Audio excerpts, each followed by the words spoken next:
In a country where many say, ganyan na talaga, one leader dared to ask, Kung hindi ka lilinya ng malinaw, kung makikipagkompromiso ka, kung hindi mo man lang kayang sabihin na mali ang mali, na kaninong panig ka ba talaga?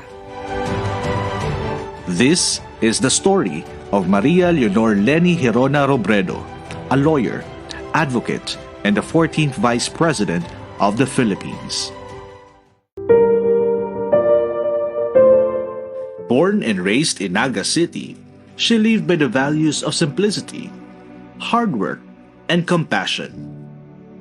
Noon pong nakamit ko na ang matagal kong minimithi, ipinangako ko po sa aking sarili na gagamitin ko sa tama ang ipinagkaloob sa akin. Nagtrabaho muna po ako sa Public Attorney's Office.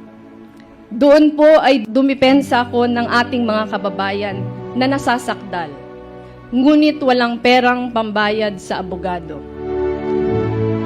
During the pandemic, her office launched shuttle services, PPE drives, and vaccine hubs.